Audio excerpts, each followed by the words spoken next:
Til-katakezi tiegħi se nkompli nitkellem dwar it-talba tar-Rużarju. Qed nieħu hekk xi riflessjonijiet li huma meħuda mill-Qaddis San Ġwan Pawlu II u propju dawn ir-riflessjonijiet iwasluna sabiex aħna niskopru dejjem aktar il-valur iż-sbuħija ta' din it-talba. Daqshekk għall-qalb il-Madonna u daqshekk għall-qalb omna l-Knisja wkoll li bla jeda Papa wara ieħor irrikmanda, Qaddis wara ieħor talaba u rikmanda lill-poplu Nisrani. Illum sejrin naraw tiegħi dwar kif ir-Rużarju hemm 5 affarijiet li aħna nagħmlu flimkien ma' Marija fit-talba tar-Rużarju illi kollha jduru madwar il-persuna ta' Ġesu. U din hija waħda mis-sbuħija tat-talba tar-Rużarju. It-talba tar-Rużarju għalkemm hija talba fejn aħna anke nitolbu lill-Madonna fiha, mod partikolari fil-Qaddisa, meta ngħidula Qaddisa Marja Alla Tlopalina mitinbin, issa u fis-sija tal-mewt men. Waqt illi aħna nitolbu allura lila, però it-talba tar-Rużarju, iċ-ċentru tagħha mhijiex il-Madonna eżistijaj. Iċ-ċentru tat-talba tar-Rużarju huwa Ġesu innifsu. Għalhekk it-talba tar-Rużarju ngħidu li hija talba kristoċentrika fejn fiċ-ċentru jibqa' Ġesu. U din hija importanti ħafna li aħna nirrealizzawha. Għaliex jekk ma nirrealizzawhiex u fiċ-ċentru tar-Rużarju nagħmlu l-Madonna, nitilfu l-qawwa u żbuħija tat-talba tar-Rużarju. Għaliex Ġesu huwa fiċ-ċentru eżistijaj? U għaliex huwa sabiħ li fir-Rużarju huwa fiċ-ċentru? Ħaġex il-Madonna eżistija l-Omm u l-Omm tpoġġi dejjem l-ulied tagħha fiċ-ċentru. Marija tpoġġi lil Ġesu fiċ-ċentru kemm tagħha bħala persuna bħala Omm u wis iktar bħala dik li hija dixxiplu tal-Mulej. Tinsewx aħna il-Madonna eżistijaj inħarsu lejha minn żewġ aspetti. L-Omm li hija ta' Ġesu u hija l-Omm tagħna wkoll, però magħna Marija hija wkoll dixxiplu ta' Ġesu. Marija wkoll hija membru tal-Knisja. Membru singolari, membru partikolari ħafna, però Marija hija fil-Knisja bħalna id-dixxiplu ta' Ġesu, għalina hija omna. Bħalna dixxiplu ta' Ġesu, għalija omna. Issa d-dixxiplu dejjem iżomm li mallem fiċ-ċentru. Mela Marija kemm bħala Omm ħażomm il-Ġesu fiċ-ċentru u kemm bħala dixxiplu tiegħu ħażomm il-Ġesu fiċ-ċentru. Dan narawha mill-fatt li fit-tiġ ta' Kana stess hija tgħidilna għamlu dak kollu li jidilkom hu. Marija tpoġġi l-ħarsa ta' min huwa qrib tagħha propju fuq bina Ġesu.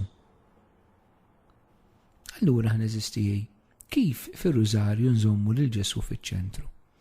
Inżommu lil Ġesu fiċ-ċentru b'dik ngħidula il-kontemplazzjoni tal-misteri tal-ħajja ta' Ġesu. Aħna fir-Rużarju nimmeditaw il-ħajja ta' Ġesu u ta' Marija maquda miegħu. Li nikkontemplaw ifisser li aħna naħsbu fuq dawk il-misteri u waqt li nħallu l-Ispirtu Santu ilaqana ma' Ġesu f'dak il-misteru. Mela, il-Rużarju mhux sempliċiment li jien naħseb moħħi, mhux ġast riflessjoni mentali, imma huwa mument fejn tinħalli anke l-Ispirtu Qaddis ilaqani ma' Ġesu f'dak il-misteru partikolari li jien inkun qed nimmedita. U b'xi mod hawnhekk naraw anke biex ngħidu hekk l-ispiritwalità stess ta' Marija. Marija li nsibuha fil-Vanġelu taħseb bejna u bejn ruħha fuq il-ġrajiet li għaddit minnhom fuq il-kliem illi semet. U allura hekk Marija biex ngħidlek taqsam magħna fit-talba tar-Rużarju din l-attitudni ta' qalba li ġġor fil-moħħ u fil-qalb li tiftakar f'dak li hu Ġesu l-esperjenza u tħalli l-Ispirtu tagħha jaħdem ġewwa fiha. Biex ngħidlek dan kien ir-Rużarju tal-Madonna. Mhux fir-Rużarju fis-sens li kienet tgħid l-Ave Marija, żgur li le. Imma Rużarju fis-sens li kienet tikkontempla il-ħajja ta' Ġesu. Li Ġesu kien fil-memorja tagħha, Ġesu kien fil-qalb tagħha. Issa eżisti it-talba ta' Rużarju kemm tista' tkun triq illi iżżomm il-Ġesu fiċ-ċentru tal-ħajja tagħna. Anke lum il-ġurnata. Meta nmulej faċilment il-Ġesu aħna nwarbuh, il-Ġesu nagħtuh it-tieni post. Il-Ġesu ninsewh, il-Ġesu għal-dirittura rridu niġħduh fis-soċjetà tagħna. Sa f'dan il-proċess ta' kontemplazzjoni ta' Kristu, aħna nagħmlu 5 affarijiet ma' Marija. L-ewwel ħaġa eżisti li aħna nagħmluha ma' Marija aħna niftakru fi Kristu. Xi fisser dan?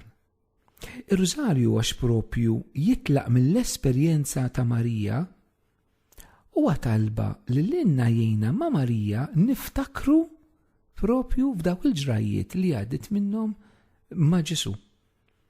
U għalhekk illi ir-Rużarju huwa biex ifakkarna f'Ġesu, ir-Rużarju huwa profondament talba biblika.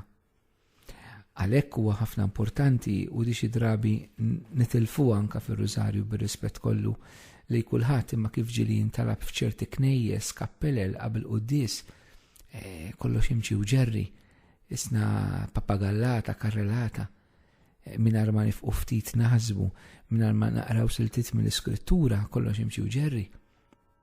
Eżisti noqogħdu attenti għaliex jista' jkun il-mod kif aħna niċċelebraw it-talba ta' Rużarju mhux qed inħalluh jilħaq m'aħniex nilħqu lan ta' din it-talba. Nispiċċaw kemm edna Rużarji, kemm edna Ave Marijiet, imma mhux kemm ikkontemplajna, kemm ftakarna f'Ġesu. Ir-Rużarju irid ifakkarna eżistijej f'din l-esperjenza ħajja ta' Kristu, l-esperjenza li għamlet Marija, l-esperjenza li għamlu tant nies, l-esperjenza li għamlu l-Apostli, l-esperjenza mit-Knisja tal-bidu. Imma irid jgħinna niftakru. Li inti tiftakar eżistijej fil-Bibja hija ħaġa qaddisa ħafna. Hija biex ngħidlek kmand li Alla jagħti l-poplu ludi diversi drabi biex jiftakru f'dak li Alla għamel magħhom. U anke aħna rridu niftakru dak li Ġesu għamel magħna, ma speċjali bl-inkarnazzjoni, il-passjoni, il-mowt, il-qawmien tiegħu, bloti tal-Ispirtu Santu nistennew ħirsa merġa' jiġi fil-glorja. Li niftakru mhijiex biss fir-Rużarju eżerċizzju mentali li aħna nagħmluh billi naħsbu ftit fuq silta mill-Vanġelu li tfakkarna f'dak il-misteru. Però li niftakru wkoll hija ħidma tal-Ispirtu. Għaliex Ġesu nnifsu għalinna fil-Vanġelu skont San Ġwan li meta jiġi l-Ispirtu Santu jkunu li jfakkarna dak kollu li Ġesu għalinna. U allura fir-Rużarju naraw li hemm l-azzjoni tal-Ispirtu Santu li jaħdem hu ġewwa fina li jfakkarna f'Ġesu. U allura importanti ħafna li meta aħna din niftakru f'xi rakkont mill-Vanġelu fuq mill-misteri tal-fer, tal-batija, tad-daw, tal-glorja, importanti ntolbu anke lill-Ispirtu Santu fir-Rużarju eżisti li jkunu li daħħalna fil-qalba ta' dak il-misteru li aħna qegħdin nikkontemplaw biex Ġesu niftakruh fl-Ispiritu Santu. Imbagħad hemm it-tieni ħaġa li aħna nagħmlu f'din il-kontemplazzjoni mela l-ewwel aspett li nagħmlu fil-kontemplazzjoni ta' Ġesu fir-Rużarju huwa li niftakru lil Ġesu ma' Marija. It-tieni huwa li nitalmu lil Ġesu minant Marija. U din hija importanti li aħna nitalmu mhux biss niftakru, imma nitalmu dwar Ġesu. Nitalmu it-talim ta' Ġesu. Dak li tgħidilna bil-kliem imma anke bl-eżempju tal-ħajja tiegħu. Marija eżisti biex ngħidlek hija għalliema. Hija li trid tallimna dwar Ġesu.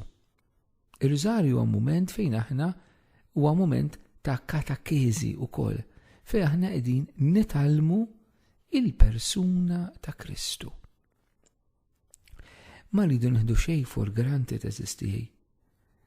Jekk aħna naqbdu l-ewwel misteru tal-ferħ, pereżempju, il-misteru tal-inkarnazzjoni li jseħħ fil-ġuf ta' Marija.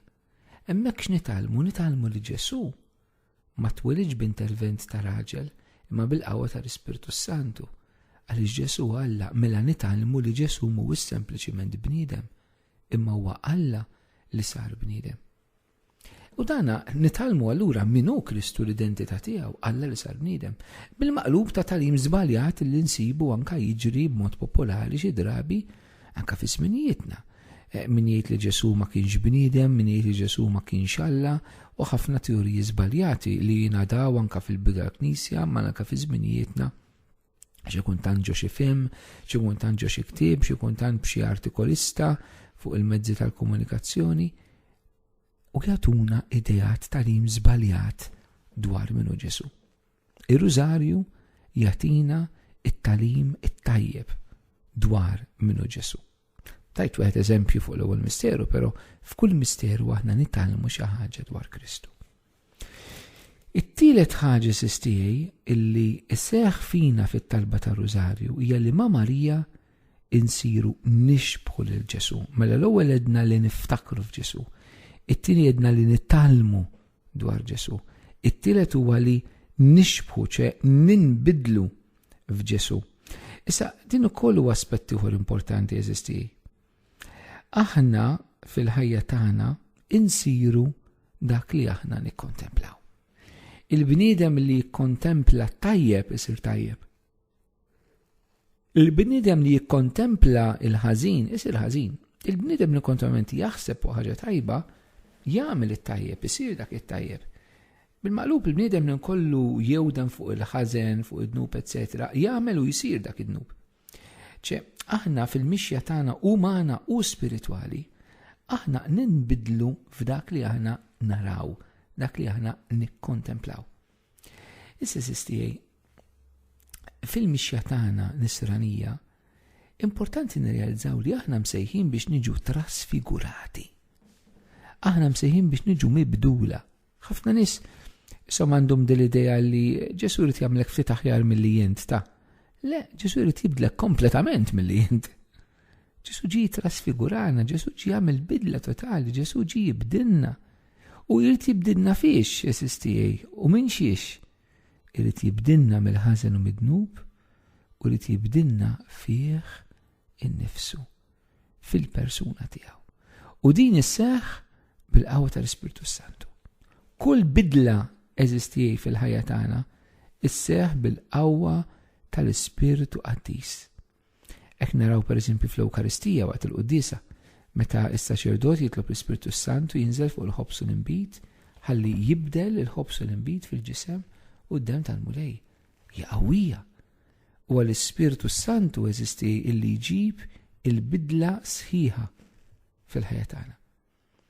Permezz tar-Rużarju aħna waqt li qegħdin nikkontemplaw allura l-Ġesu naħsbu fuq u nitalmuh, l-Ispirtu Santu jitrasformana, l-Ispirtu Santu jibdilna bil-mod il-mod f'Ġesu.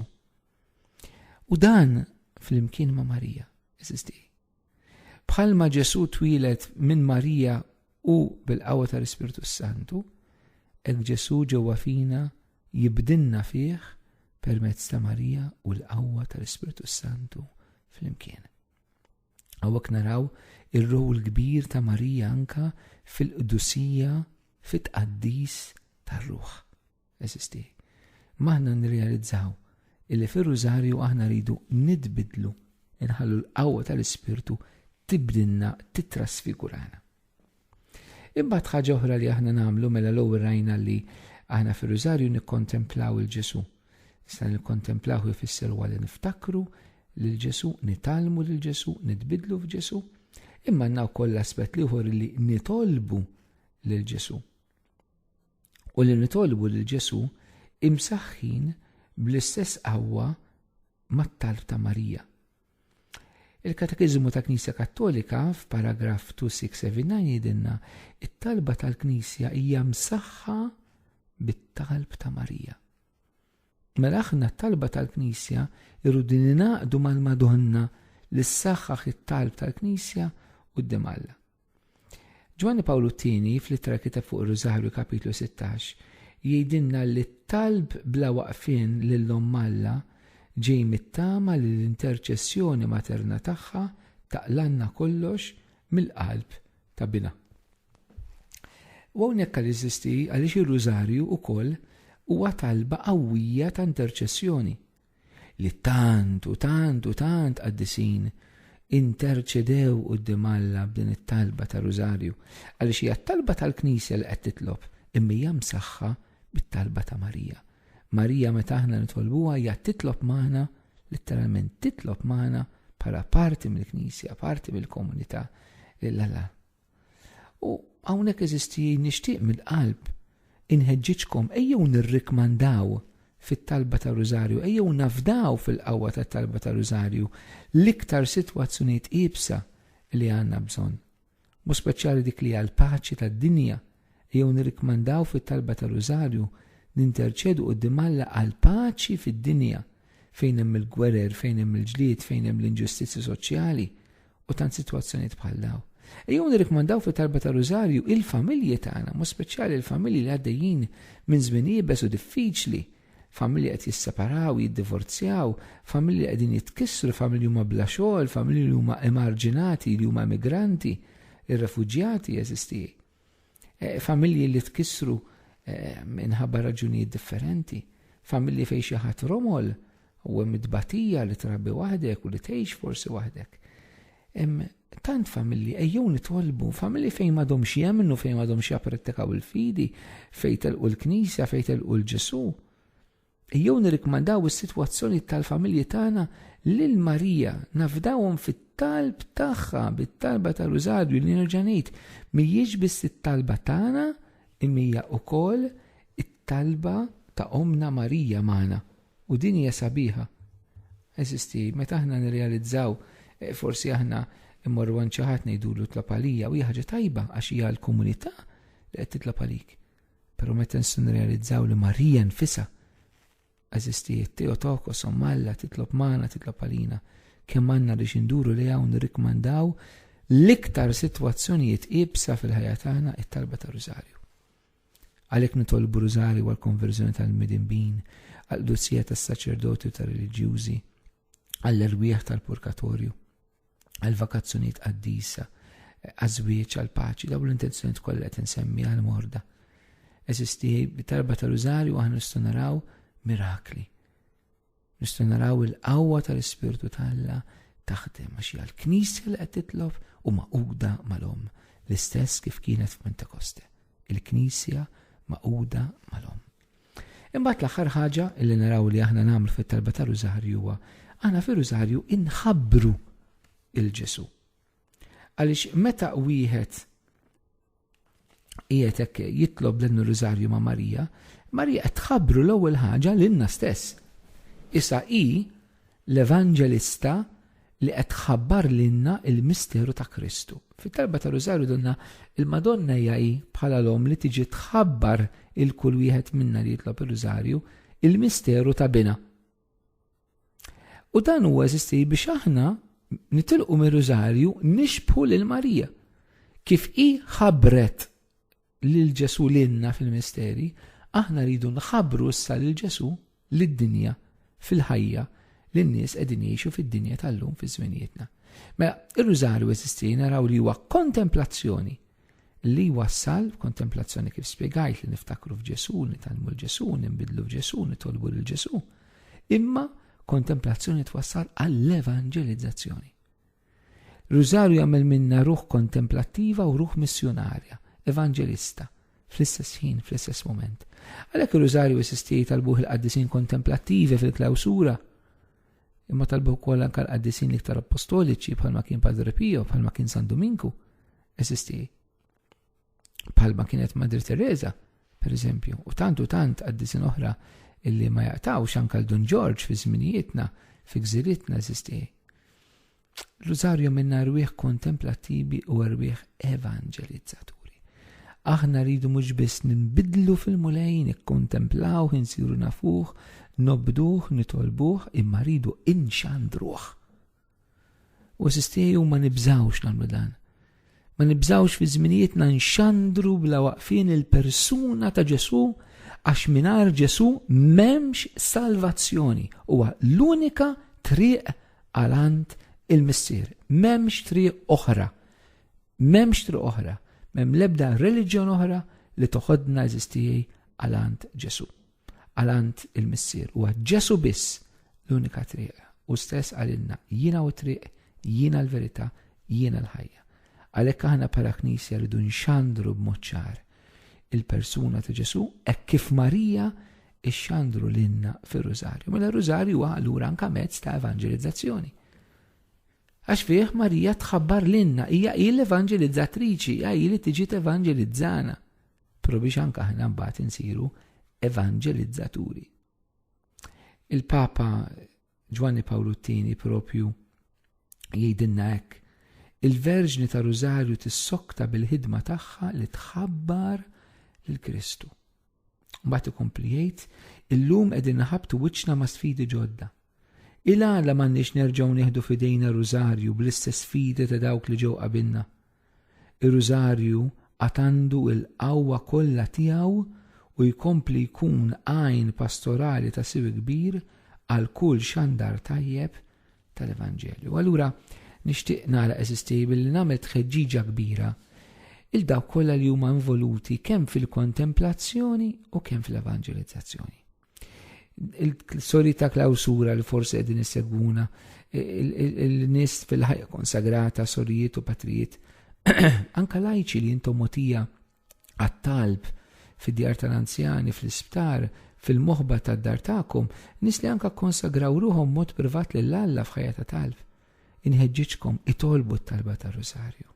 Itolbuha ta' spiss għall-Knisja, għad-dinja.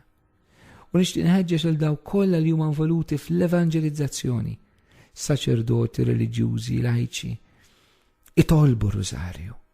Ħallu l-Marija tħabbrilkom lil Ġesu biex intom bħala siru ħabbara ta' Ġesu. Kull evanġelizzatur għandu jkun persuna ta' Rużarju mqaddes eżistijaj. Nixtieq nirrikmandalkom dak li jagħmlu l-qaddisin ta' qabilna, qaddisin evanġelizzaturi ta' qabilna li talbu wkoll Rużarju bla qiegħda u qatt li kellhom ħafna x'jagħmlu. Hija l-eżistijaj. Kemm l-erwieħ kontemplattivi, kemm l-erwieħ evanġelizzattivi jaqbdu mill-ġdid it-talba ta' Rużarju sabiex aħna nkunu nistgħu niftakru f'Ġesu, nitalmu f'Ġesu, nimbidlu f'Ġesu, nitolbu lil Ġesu u nxandru lil Ġesu.